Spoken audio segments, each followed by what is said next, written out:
And welcome back, everybody, to another episode of Benched with Bubba, episode 127. Going to recap the Week 6 NFL action and talk a little bit about Week 7 along the way. In order to do so is another friend from FightingChanceFantasy. We seem to have a lot of them on these days. There's a lot of good people over there. So I wanted to have her on, and we made it work out. You can find her on Twitter at the Kacey Kasem. That's with a K and a K, not the pop icon.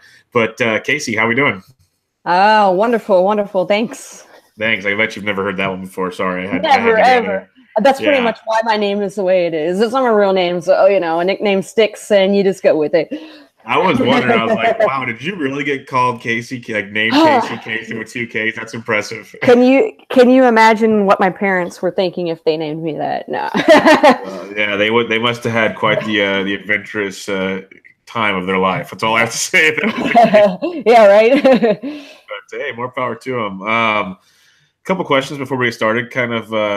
This is the first year I've gotten to know you on the Twitter sphere. What kind of brought you to the whole fantasy football world? What do you got going on? I know you had a bunch of side projects. You're on podcasts every week. What's your whole kind of background? Well, I've been doing fantasy football for about 7 years now. Just kind of like in the Twitter community when it comes to talking about fantasy football, but never really was active in like podcasting or writing or any of that stuff. But Ryan with FightingChanceFantasy hit me up one day and was just like, "Hey, have you ever been interested in doing something like that?" And I was like, "Sure. I mean, I'm not really, but yeah, I will take a stab at it." So, he said it'd be cool. I could do what I want and have fun with it. And kind of just kept rolling from there. And now here I am. That's awesome. That's awesome. That's how it all begins. You've got to have that chance to go do it, and you'll never know till you try. And it's a ton of fun talking sports. So, and it's a good community we have out there, even though Twitter can be a cesspool at times. It is a really good community. So yeah, I mean, for the most part, everybody's cool. So just keep it up, guys. We'll be good. Yeah, no, and most people on this show, if they bug you, just send them my way. I'll take care of them. But let's get into some Week 6 action. We'll hop around. We'll start off with the Tampa Bay Buccaneers. The talk of the town, and I bid on it for a little bit after the bye week. Ronald Jones was supposed to get the gig. And it's Peyton Barber's, and he outsnapped him 41-17, I believe, 41-12. It was pretty bad. Do you believe this is a 1 week thing? Should we give up on Ronald Jones, or are we kind of just in a mess? Man, it's a mess right now. I was biting onto the whole Ronald Jones thing too. He was available in some of my leagues. People had dropped him in and stuff like that. So I picked him up. Got as many shares of him as I could. If he was out there, if I had the spot. And then that happens with Peyton Barber, and I'm like, really? Like, could it not go my way? At least I didn't start Ronald Jones, but it was just one of those situations where you're like, this is another one of those situations with which running back is going to be the guy. Like, too many of those this year. Yeah, I think it was like Sunday afternoon. I'm sitting there, and it's in between the end of the late games and getting into Sunday Night Football. And just going through the box scores, and eventually one way or another, we're going to hit most of them today. But it's like the landscape of the running back position, and we all know it's bad. And there's like the elite 5 or 6 or whatever. But this past week alone was just so like pound your head against the wall. We'll get to Rashad Penny just out of nowhere gets all kinds of loads. We didn't even know about the Niners at the time. What the heck was that? Bringing a special team player with like 8 carries. It was just it's a wild landscape that we'll definitely get into. But Ronald Jones got me good in my home league that I'm the defending champion, and I'm tied for 3rd, and I was facing the 2nd place team. I feel like I'm doing good. I had Ronald Jones, and I survived it, I thought, until Tyreek Hill went nuts on Sunday night. But I had Alex Collins on the bench for Ronald Jones, so that sucked. That sucked a lot. Let's go to the tight end position for the Tampa Bay Bucks. O.J. Howard, like a week ago, was going to be out for 2 to 4 weeks with a massive injury. Everybody get your Cameron Brate going. And then he started practicing this week. And then questionable became game time decision. And they both got touchdowns this week, but it seems O.J. is good to go. So are we giving up on Brate already? I'm not giving up on Brate already. I think that they can both be effective in that offense. Winston likes, his tight ends.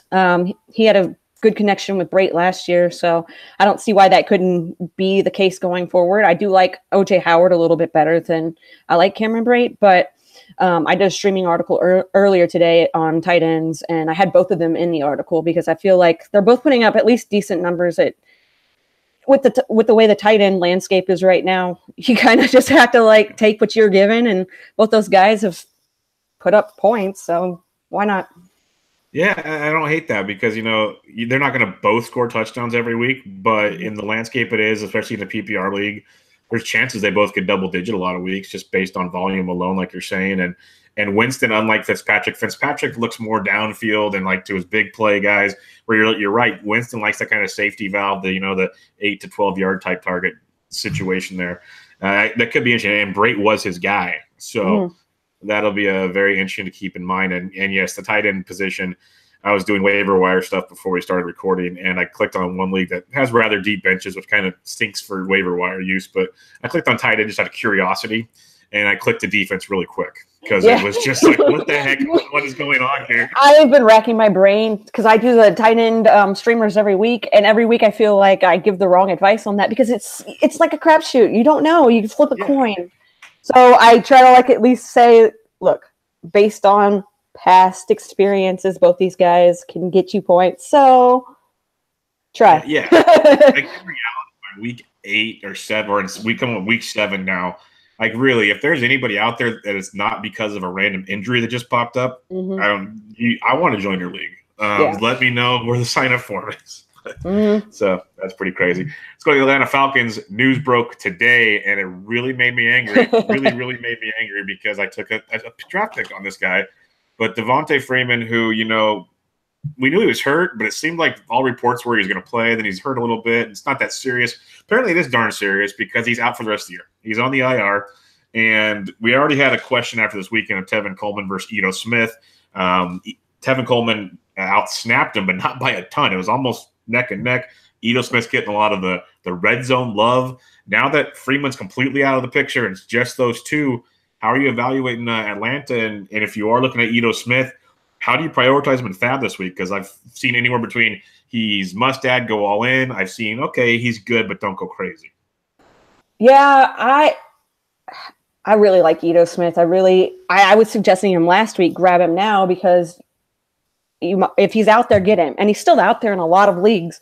He's probably going to be one of the number one guys that people are going after this week. So you're going to want to probably spend more money than you'd like to on a guy that's quote unquote the second running back in an offense. But yeah, I wouldn't go too crazy with it, but I put in a good portion of my FAB. Yeah, I like it a lot. Do you foresee, because it was always weird when it was just Freeman and Coleman, like Coleman got his, but Freeman was still that clear number one, at least the way in this era we consider a number one. But, when Freeman's been out, these guys, like I said last week, are almost neck and neck. Yeah. Do you see now where they can kind of game plan for no Freeman, that Coleman takes more of the old Freeman role, or we don't know, but do you think it will stay kind of neck and neck? Yeah, I think they are going to keep it the way that it is because it's working for those guys. The game plan, maybe they'll change it a little bit, but I really feel like they're both going to put up the same amount of numbers that they put every week, and can't really go wrong choosing one over the other because I think that their numbers are going to be similar going forward. Yeah, no, I can see that for sure. And there'll be weeks where you get frustrated because the other guy has his big week or whatever. That's just like we keep saying, and it gets repetitive, but it's true. It's just the landscape that we're in these days. But let's go to Cleveland Browns, where this is a mess. And anywhere you look, and I know I saw you're coming up on our boy Debo's podcast here in the coming days, and he's been raving about the Browns schedule for a couple weeks now, and there's no reason not to. It's the most ideal thing for like 4 or 5 weeks now. And, Streeter gets injured over the weekend. Landry's been kind of lost since Baker took over. You got Antonio Callaway, who just can't catch a football, but they keep throwing it his way. You got a thing called a Damian Ratley. Never heard of him until Sunday. Yeah, he went off. Had a really good game. Yeah, I thought he almost died at the goal line on one catch, but he got up and walked away. And then Rashard Higgins is actually coming back maybe in another week or so, and Baker liked him in the 1 or 2 games they played. How do you look at the situation? Because Callaway is likely not available, but these other two, Higgins and Radley, are definitely available out there in phenomenal matchups. Yeah, I would probably take a flyer on Higgins, just because, like you said, Baker seemed to have a connection with him prior to the injury. It all depends on that team. There's so many teams that are like this, where it's just like every week it's something new. You get this guy Ratley, like you said, that nobody's ever heard of, who's coming in and goes crazy. If you're deep bench, maybe take a flyer on Ratley as well. It all depends on your league setup, but I'd probably just hold on to Higgins. I don't even know if you have to get him right now, but somebody to keep an eye on at least.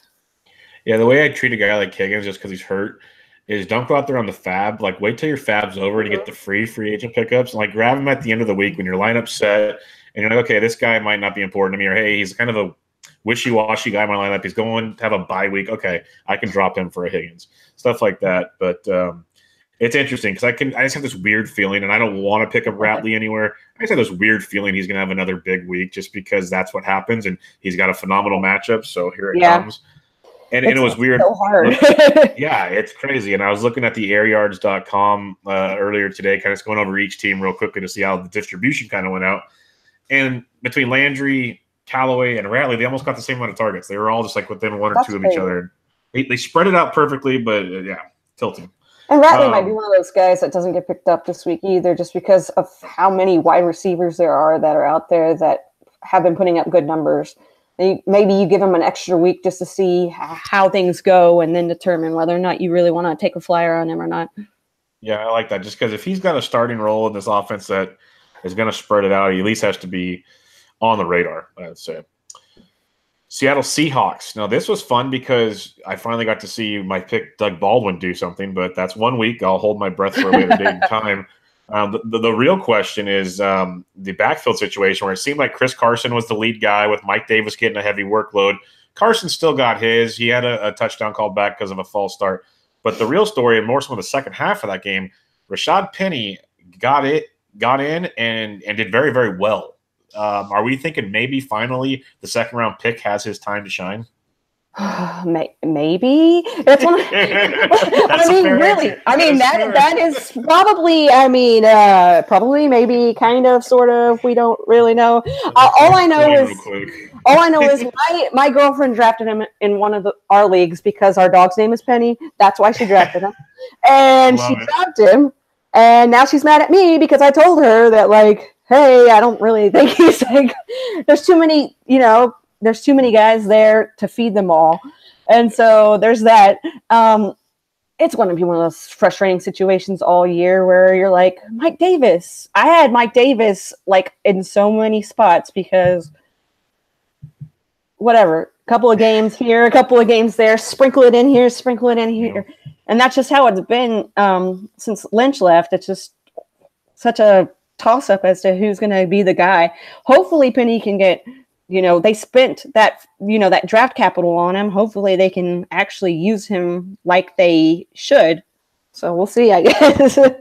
That's kind of where I'm leaning. It's like you put a second-round pick out there. You think you're going to want to utilize him instead of just saying, screw it, it's a lost cause halfway through a season, because we've taught, like, people have documented how valuable draft picks are in the NFL, and to waste one so fast would be crazy. Pete Carroll might not care, though. He's pretty much got 1 foot out the door already, and he's looking for a bubblegum deal. I have no idea. So you think it's Rashad Penny, and he's actually out there on a lot of waiver wires right now. So yeah, he's out there. A lot of people dropped him. A lot of people just didn't draft him at all. So yeah, definitely someone to keep an eye on. Get him while you can. Exactly. I mentioned this guy last week on the pod, David Moore. It's kind of interesting because last week came out of nowhere, but then again, he gets targeted a few times this week. It's another touchdown. Doug Baldwin, got it in this week. Tyler Lockett got in. So David Moore's like the number 3. Is that just not enough to be interested in him? Because he's still out there on a ton of waiver wires. I think the problem is that there are so many, like I was saying earlier, so many guys on the waiver wires that are worth taking a shot at, that he isn't a high priority in that situation unless you're really desperate, or, your bye week, you have like half your team that's on bye and you need a wide receiver plug-in, then, he's probably worth at least a flex consideration. But I don't know, with Baldwin actually doing something last week. Thank God. Yes. I don't know. It's kind of one of those things where there's just so many of these guys. Yeah, so many pieces of the puzzle to figure out. So it will be interesting there. Let's go to the Indianapolis Colts, to another team that spreads it all over the place. Another fun backfield. Marlon Mack is back, and he just carried the load. I figured, he'd do his thing. Hines would be out of the receiving role. Hines was there barely, if you want to call it that. Wilkins is gone. Turbin got hurt, which helps. So do we think Marlon Mack's the guy now, or just maybe another 1 week sample where we just have no clue what's going on? Well, I feel like it's just going to be repetitive over and over when it comes to this kind of stuff. But I feel like at the beginning they wanted him to be that guy. So it could be that case where they're like, okay, let's do what we wanted to do originally anyway. That screwed me over this week because then have him, I was like, Hines, let's put him in my lineup because bye weeks and why not? I really like Jordan Wilkins. Rest in peace to my love for that because that wasn't a thing. But yeah, I think they want to get him more involved and they want him to be the guy. But it just scares me because, again, Indianapolis Colts are that same kind of team where they have so many different options. Let's see who we're going to pick this week.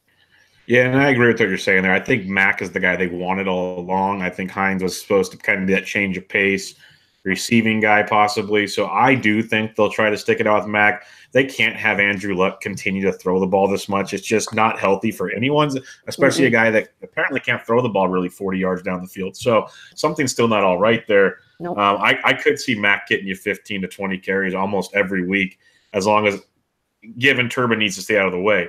But I think that's a big factor, and we'll get to see that because Hines isn't built for that workload, at least carrying the ball. So I think Mack's, out of a lot of these guys we'll talk about, I think Mack is a very, very interesting pickup this week. Mm-hmm. There's a ton of Indy receiving options. You could talk about Pascal, who actually had a lot of targets this week and a lot of air yards, if you believe in that kind of stuff. Obviously, Chester Rogers is the name of the day with anybody.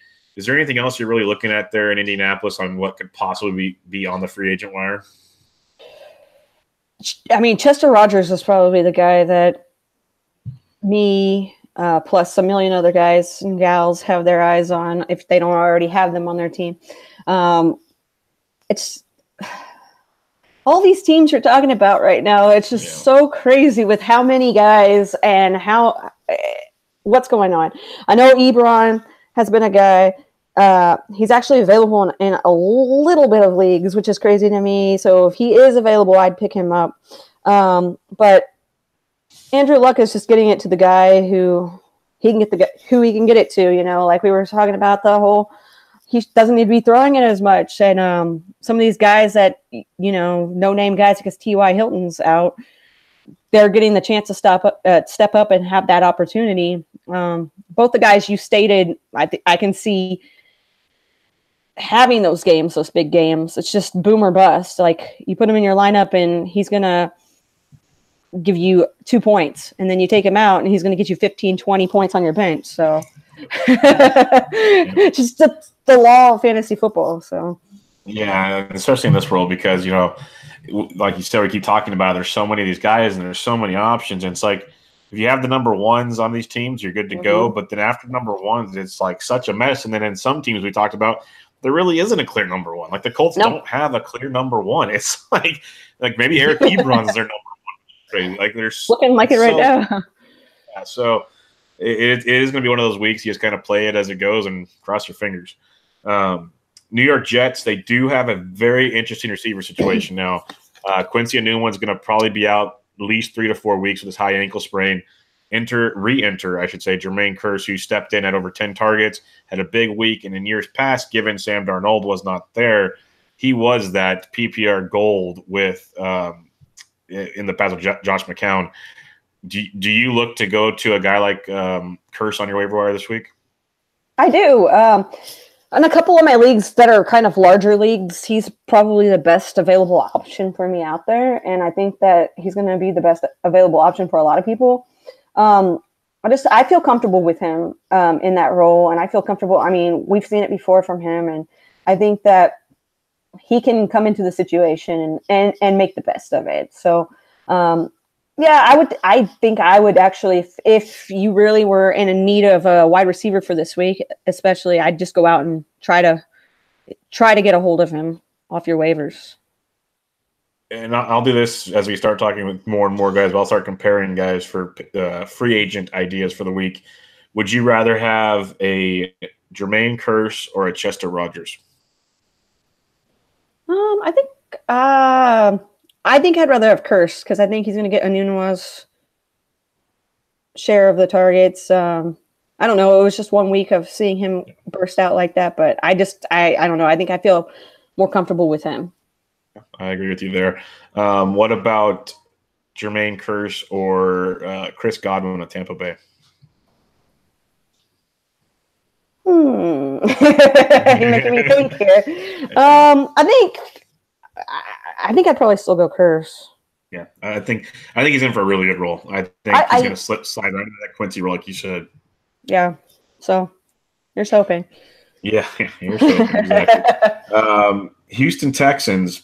Will Fuller, at first glance, looks like he had a really bad week, and for fantasy purposes, he did. But when you dig into the advanced metrics of things, he actually got his share of what you're looking for from Will Fuller. It just didn't happen. Mm-hmm. I've heard actually some big-time fantasy people, because I'm not one of them, but I've heard some actually say in the right situation you can drop Will Fuller, which I think is a little surprising. But how do you feel about Will Fuller right now? Because he's basically split what he was his role with Keke Coutee. Yeah, I wouldn't drop him right now. Again, I'm not one of those big fantasy guys either, but we're gonna agree there. I don't think the time is to panic right now. Yes, Keke Coutee is there, and he looked good in Fuller's absence, and now that they're both there, it's kind of like now we've kind of got to share duties. But I think that he'll get his. Keke will get his. He's just having a little bit of a rough patch right now, but I wouldn't panic right now. Yeah, because to be fair, Keke didn't have a huge week either last week. Yeah, he didn't either. So, if you combine them both together, it would have been beautiful. They would have been one nice wide receiver. It would have been. That's not the way it works. Yeah, so. For us, it would have been great. It will be interesting to see, and hopefully they get that O-line figured out, because it's hard for Watson to go deep when he can't stand up. So that's a problem. Now, I've watched your tweets, not like in a stalking format. Let me rephrase that. I've seen your Twitter feed, and I know you're a Cowboys fan. That's correct. We're talking Dallas Cowboys this time around. And in the preseason, people were raving about Dak being, underrated and pretty good. Started out the year a little sketch. Last couple weeks, much better, especially last week. Do we think Dak is actually back, or is this just kind of a situational thing? Dak is back if they let him run. I've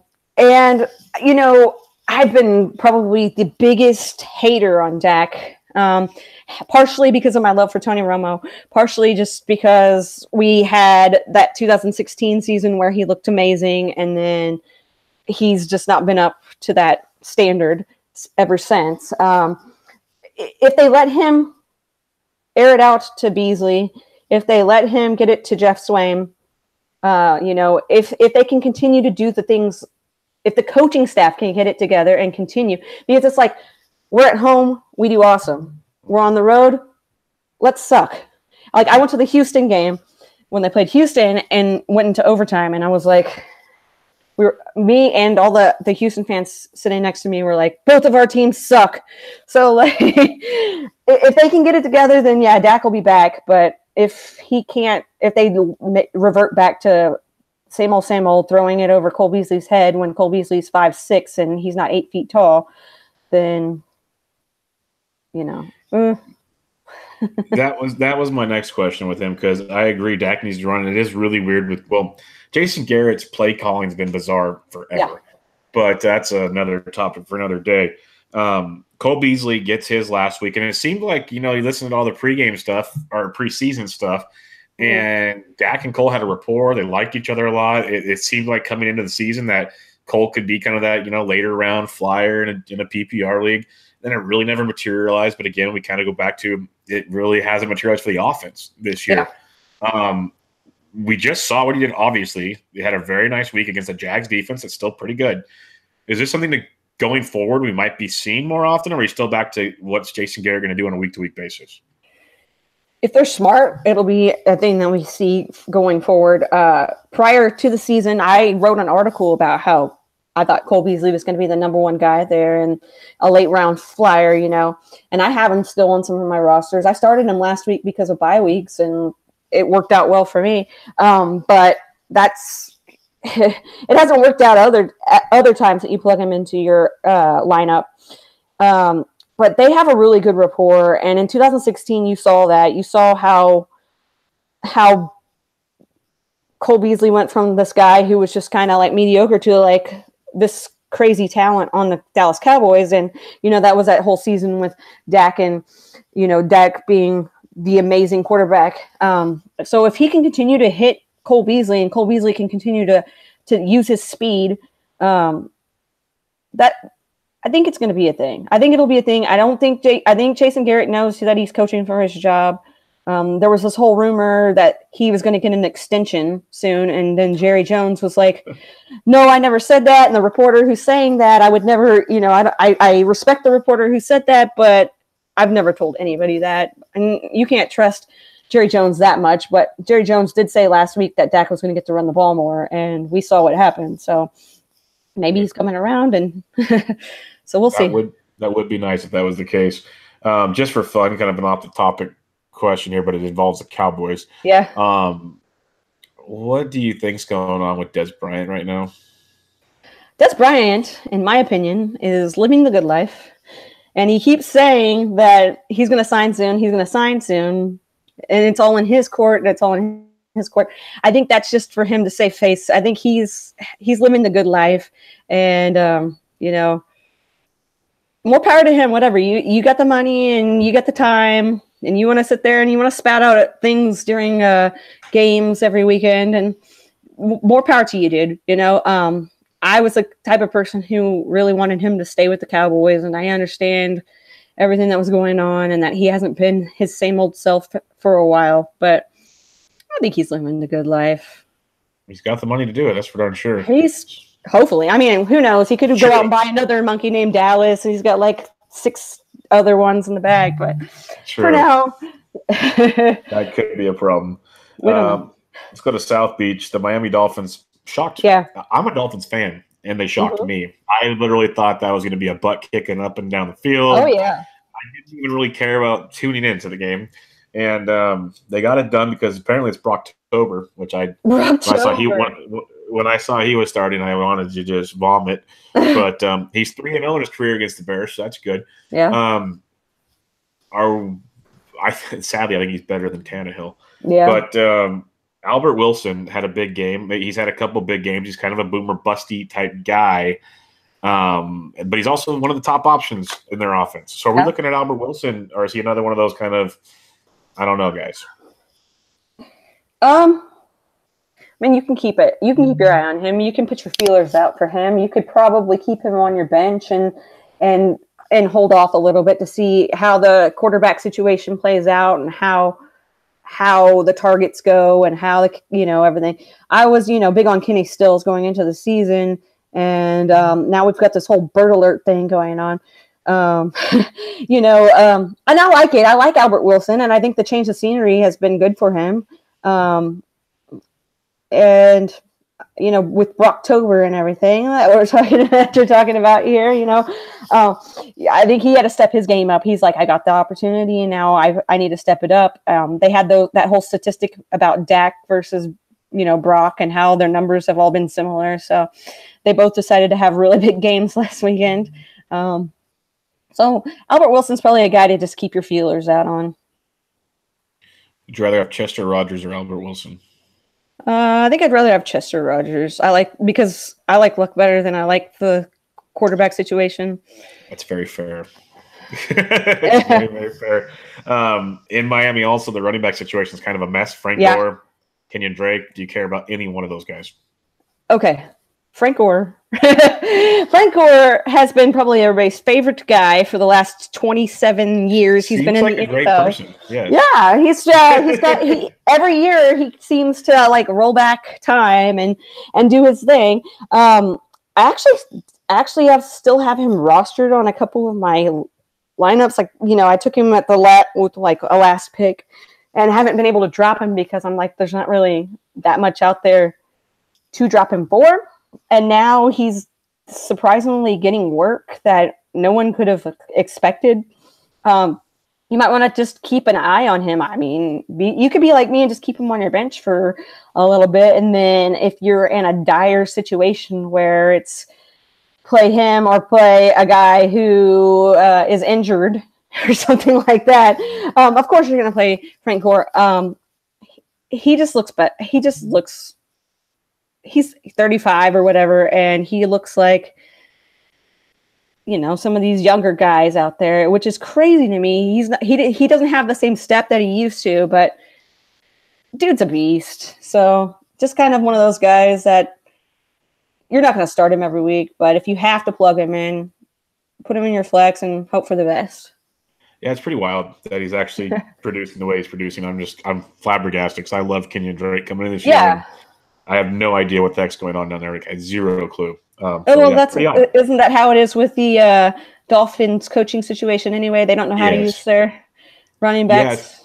The worst part was coming into the season is Adam Gase flat out says we want Kenyon Drake to carry it so many times to get so many yards, and then that was the worst set of coach speak I've ever heard in my life. Yeah. That was unbelievable. I was like, what are you saying? We don't understand a word you're saying. Just stop talking. Yeah, really, really bad stuff. Just put your foot in your mouth and walk away. Chicago Bears, the opponents in that game. Mm-hmm.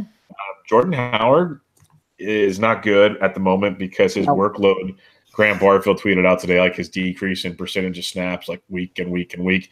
And Tariq Cohen is popping off in back-to-back weeks. He's got that explosive ability. Do you play either one of these guys? Are you terrified when you play them? How do you feel on this backfield? You know, it's like everybody's high on Jordan Howard. He gets the touches, he gets the runs. And then right after that, now everybody's high on Cohen. It's a back and forth kind of this guy. People were just talking about dropping Cohen just a few weeks ago, you know, and now he has these big games and he's out there. I really wish that they could use them both effectively, but they're choosing not to do so because I feel like they both have a specific role in that offense. If you would just sit there and actually do it the way it needs to be done instead of trying to like screw everybody over. I liked Howard going into the season. I drafted him in a lot of places. I have him in a lot of best ball leagues. He's talented. He is talented. You can't sit there and say he's not. And Cohen the same way. I feel like he's a talented guy too, but I've always been higher on Howard. So I don't know if it's going to be one of those things where it goes back to Howard being the guy and Cohen's the guy who's just there to, plug in every now and then. So that situation scares me right now. I tried to trade for Howard a couple weeks ago in a couple of leagues, and then I kind of got excited when those trade offers got rejected. So I don't know how that works. It's funny how that works, I'm like, but I mean, that's when you want to just take these coaching situations and just be like, dude, what are you doing? They're both talented guys, and you're not using them to their full potential. And if I was Howard, I'd be upset. But whatever. I'm not Howard. I'm just some chick who sits behind a computer and spits out stupid knowledge that doesn't make any sense. So it makes sense. They just try to make it look like it doesn't make sense. That's what they do. We're trying. We're trying. And I was big on Jordan Howard as well. Another coach speak thing was that went south. He was supposed to be the guy. And I like Terry Cohen. I think what you said is really good is that they should find a way to use them both. There's no reason you can't. You see a kind of a speedy scat back like Ty Montgomery get out there when they're still a real running back. The team I compare it to the most is the Chargers did it beautifully this last weekend. There were a ton of snaps where Gordon and Eckler were on the field at the same time. Like they were both. It can be done with two talented running backs, and it just makes the defenses head go that much crazier when you have all these different options to play with and your linebackers are there. Yeah, so on and so forth. But it would be really interesting if you had to. and this is kind of just off the wall question. If you had to have just one of these two for the rest of the year, Cohen or Howard, which one would you want? I'd probably want. Ooh, I almost said Howard, and now I'm like, would I? I'm in a lot of. Really I'm in a lot of. If they could use Howard and Cohen the right way, I'm in a lot of PPR leagues, and I would love to have Cohen. But I think Howard, just because he was the guy. He was the talk, the talk of the town, the guy that was supposed to be the guy, and I have faith that he can get back to that if they just allow him to do that. Just allow him to do that.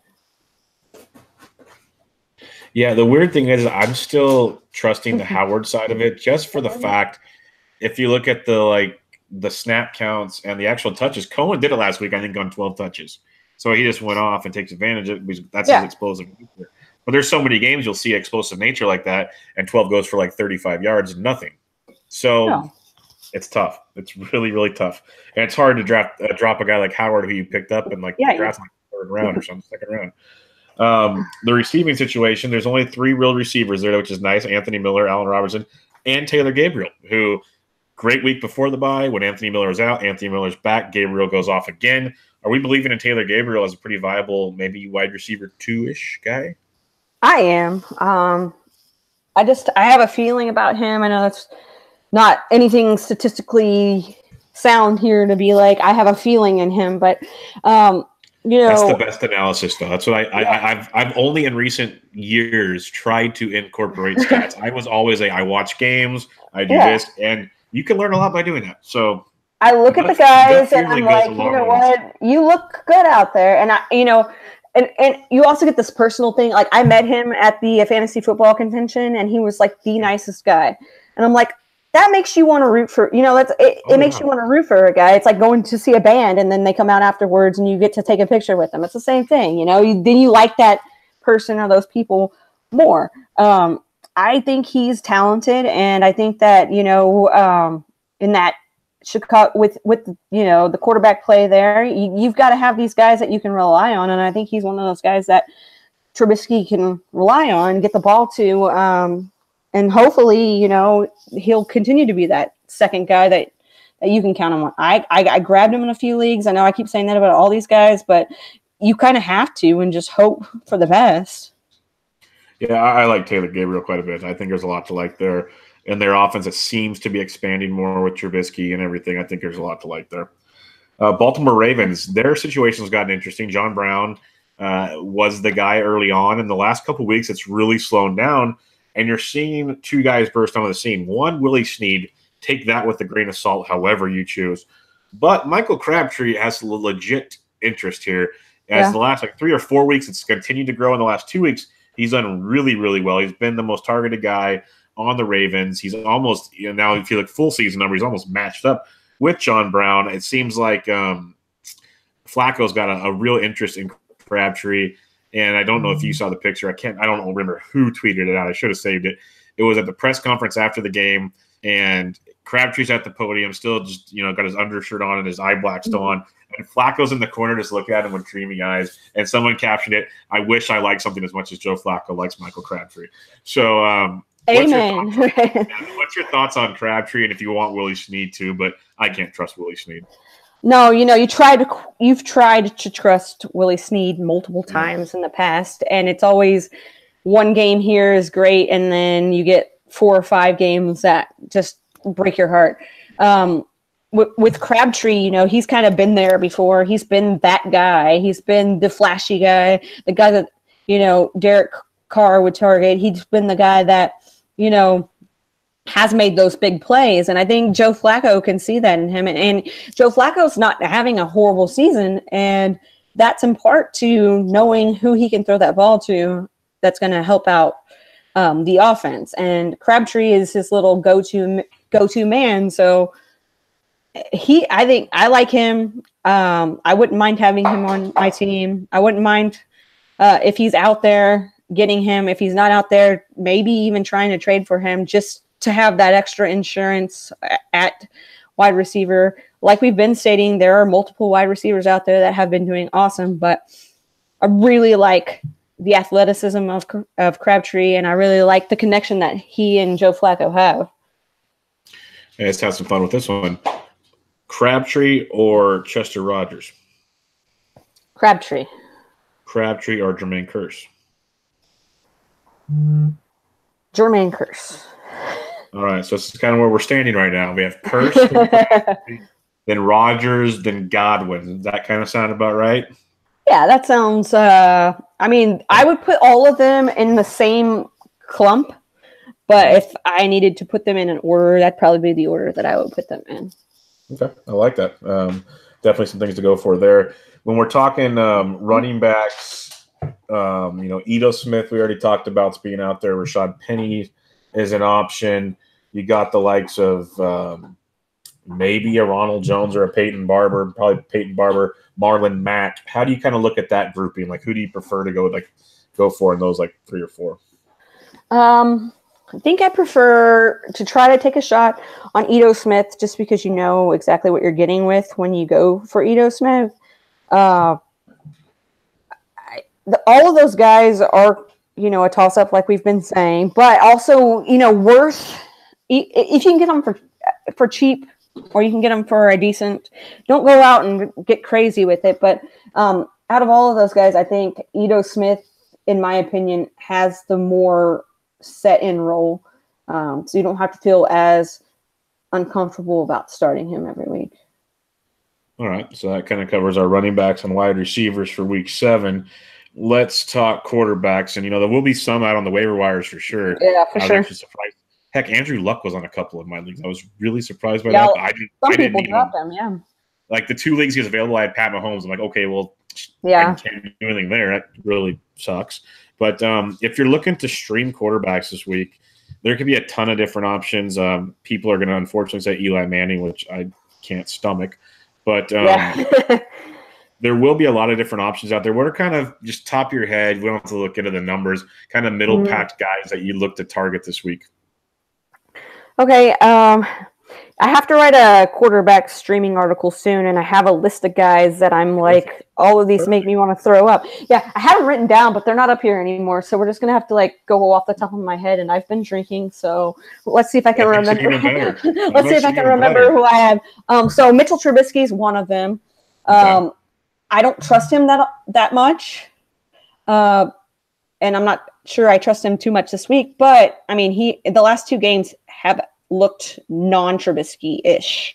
So, I don't know if he can continue that into a third week of being pretty decent, but he's one guy. Baker Mayfield's a guy that I think is due something. He's been good. He's a rookie. He's prone to the turnovers, but give him a minute to kind of just calm it down. He's got a lot of weapons like we were talking about earlier. If, Callaway can catch balls, that would be helpful. Duke Johnson's getting more involved. David Njoku is my tight end love. Yes. So that's another guy. I think Dak, if he can run, if they allow him, I know they're playing the Redskins, and I know that they're not at home, and I know that them not being at home is an issue. But if you were in a deeper league or a 2-quarterback league, I even just traded to get him in Dynasty. If you can just take a shot on him, he's a guy. Always your Daltons and Flaccos are always those guys. Their numbers are rising a little bit as it progresses, because for the last 3 or 4 weeks I've been writing about them. But those are the guys I can think of off the top of my head. I feel like there's maybe 1 or 2 more guys out there, but that's kind of a toss-up too when it comes to those guys. Oh, definitely. And I like it. You got Trubisky versus the Patriots at home in Chicago. Baker against Tampa Bay is always very nice. Yeah. Dak against the Redskins, like you mentioned. But I think Flacco versus New Orleans, like you said, is also a very, very good one. Mm-hmm. And if Dalton's out there at Kansas City, obviously good. So, yeah, all really good targets. And most of those should be available in league each day. So a lot to like there.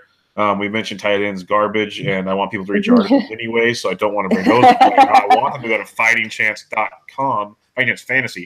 Yes. Go check those out. Yeah, just posted that about an hour ago. So, yeah, you guys can go check that out. Yeah, go check that out. Click. And then defensive-wise, I'm a fan of streaming defenses. Off the top of my head, the one I'm trying to add everywhere tonight on waiver wires is the Indianapolis Colts at home against I throw pick sixes Peterman. Is there anybody that's off the top of your head, or are you just kind of winging it on the defensive side of things? I like the Colts. That was it. I'm writing a defensive streamer article too, and I do not have that in front of me. I know. It's all good. And like I said, I've been drinking, so the one thing that I was thinking, I know the Bills have actually been surprising. If you look at their numbers, they've actually been a lot better at defense than you would expect. Same for the Cowboys; they've actually been pretty decent. There are some guys out there. There are some teams out there. I feel like the last couple of weeks, though, streaming defense has been one of those things where it's like, really, that happened? And I held on to the Chicago Bears through the bye and into last week, and that didn't work out too well for me. So I'll take that with a grain of salt. Yeah, but I'd hang on to them. I think that's going to be just fine. Oh, yeah, they're still there. They're still there. Those guys are going to be just fine. Oh, I think also the Packers maybe could be a... The Packers are on bye week this week. Yeah, but if you hold on to them, I would yes. Probably, gotcha. Yeah. Sorry, my bad. But I have them in one league where we don't do $0 bids, so I only have $3 left. So I kind of just have to hold on to them. Yes, do not do that, guys. Do not do that. No, the people. Let me pick people up, and let me pick people up after the fact. Just don't ruin leagues, people. So yes, I agree. Colts is the one I'm looking at. Dallas I used last week against the Jags, and that was good. Yeah, so there's a bunch out there. I think Arizona on Thursday night against Denver could be very interesting. Yes, I like that. That was actually on the list.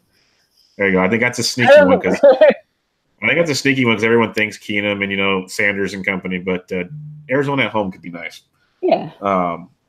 Well, I think we covered pretty much everything. Casey, any final thoughts on week 6 going into week 7? I was going to ask you about Raheem Mostert, but I probably can't even pronounce his name correctly, so I don't even want to talk about him. I had to Google him when you asked because I was like, well, no, because I live in California. I have tons of friends that are Niners fans. I root for the Niners. I was out at dinner last night. I checked my phone and looked at the stats to kind of see how the Morris Breida thing was going. And I literally clicked on Yahoo. It said R Mostert. I'm like, who the heck is this? I click on his name. It says, I had no clue. I had to ask all my buddies about who the heck this guy was. He's a special teams player that got put in because he's fast. And I like that. I mean, whatever you get. I mean, that's why the Cowboys got Tavon Austin, who's going to be out this week. He's not playing, so they got to kind of figure that out. But in my dynasty league, because I'm only in one, it's my first year, and I had a spot available. After you sent me that, I went and looked it up, and I was like, I could take a flyer on that, and if it doesn't work out, there's whatever, So, because it's so crazy this year, it's just so crazy. I picked the right year to start writing. Yeah, no, it was very, very crazy. Well, let's wrap it up on that one. Everyone, go check out Kacey's work at FightingChanceFantasy.com. She's on Twitter at the Kacey Kasem with a K and a K. So go check all that out. And this was a lot of fun. I really thank you for joining me. Again sometime. It was great. I appreciate you letting me come on. Yeah, no, anytime. Good people over at Fighting Chance Fantasy wanted to get you on and see what you got going on. And I appreciate all the breaking down of the week 6 action. Well, thank you. All right, everybody. This is Bench with Bubba, episode 127. Catch you guys later. Later.